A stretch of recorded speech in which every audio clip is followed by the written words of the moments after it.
Welcome to section 2.2, Linear Transformations in Geometry. In this section we're going to expand on an example we saw in the previous section, this rotation by 90 degrees clockwise. We're going to see a lot of 2x2 matrices and the effect they have in the plane on vectors.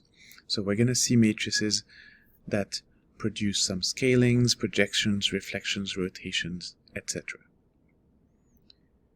The first one we're going to see is scaling matrices.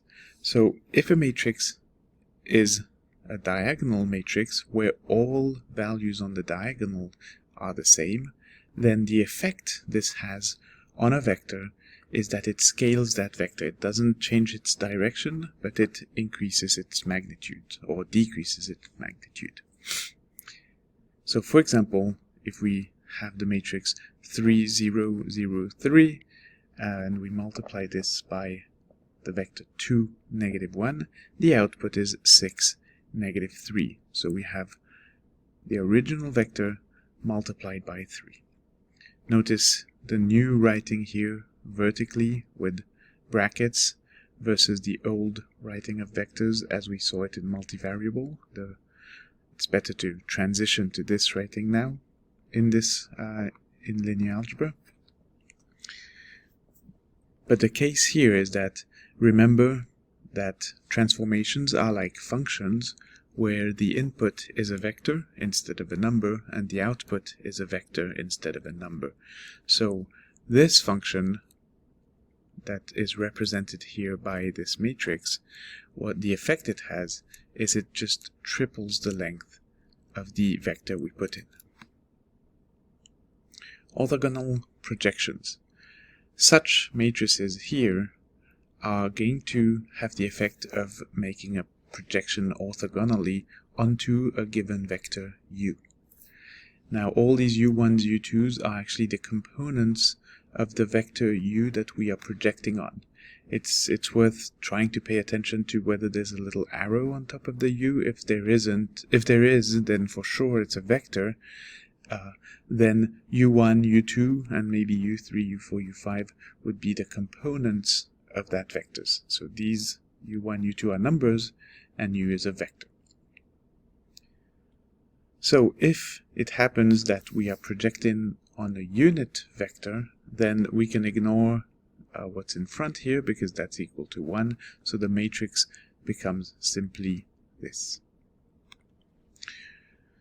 Just a reminder of what a projection here is.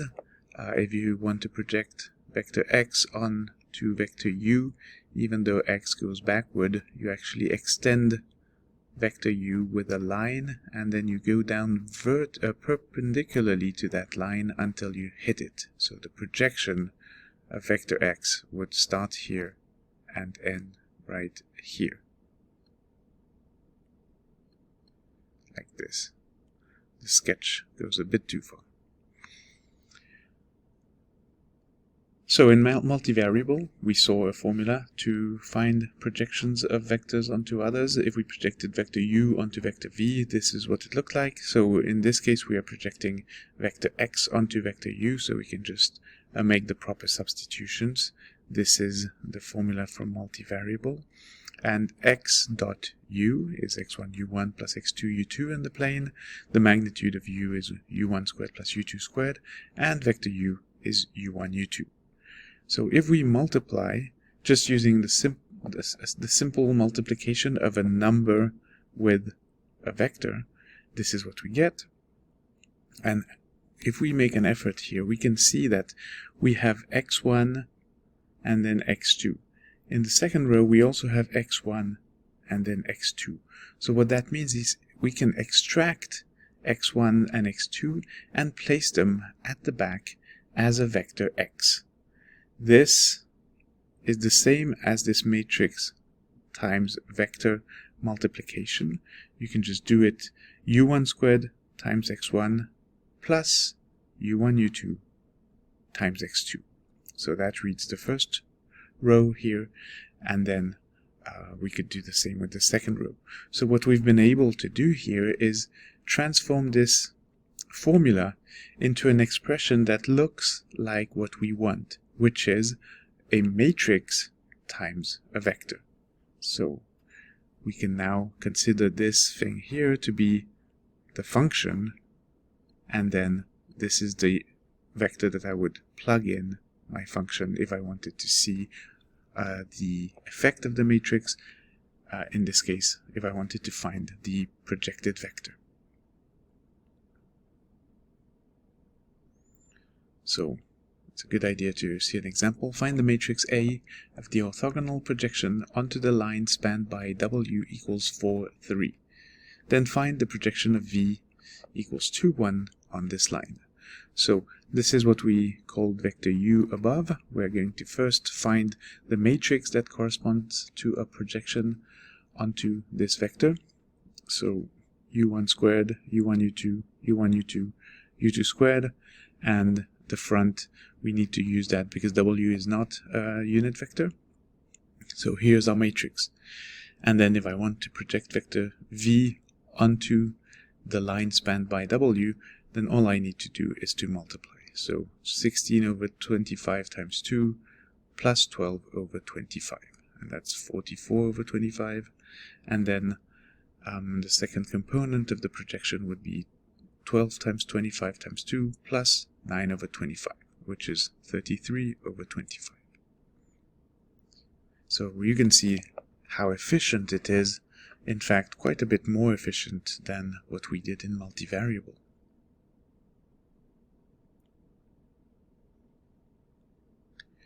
Reflections. For a reflection, this is a little complicated, but if we want to reflect a vector about a line y equals mx, where the slope is b over a plus 1, we have to figure out how m can be split into b over a plus 1 with the constraint that a squared plus b squared equals 1. So you may wonder why we're not reflecting about lines that are y equals mx plus b.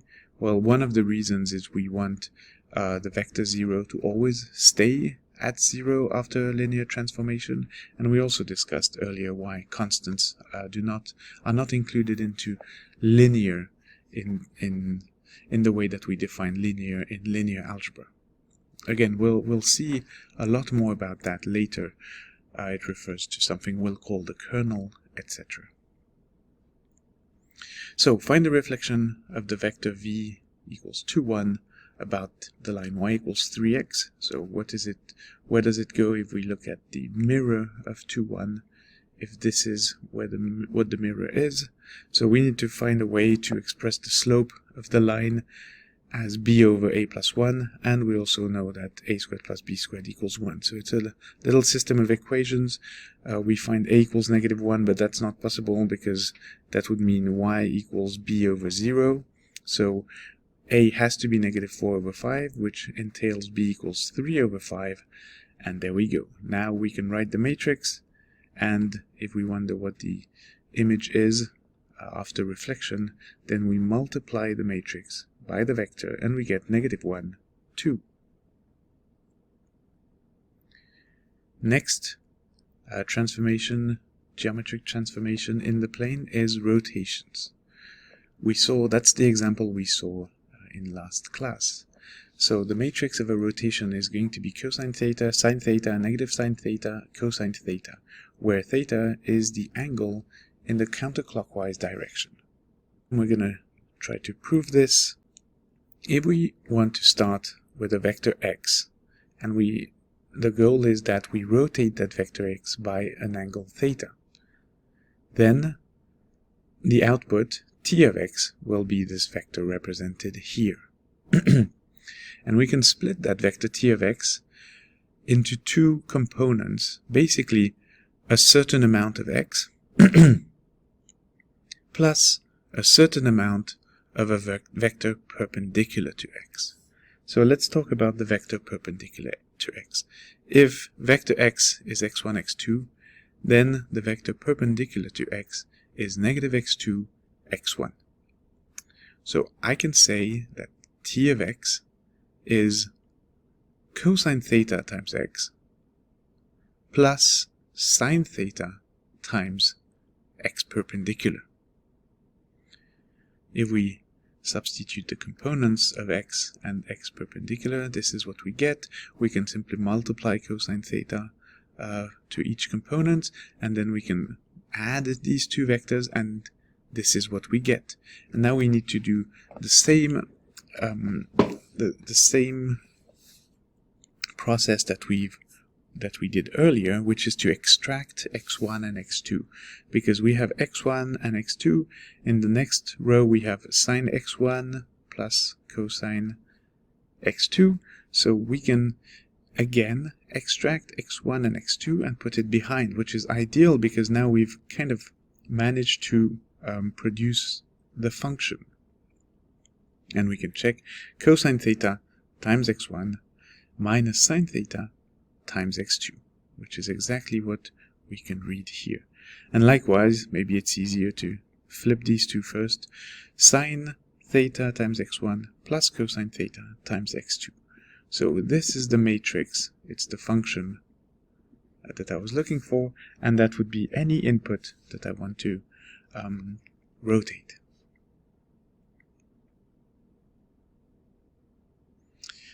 Find the matrix of a rotation by an angle of 30 degrees clockwise, and then find the result of that rotation on the vector v equals 2, 1.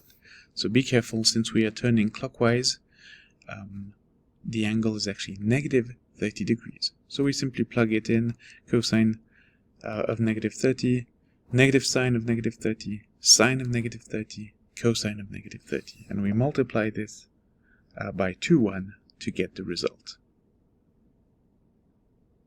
So it wasn't done here.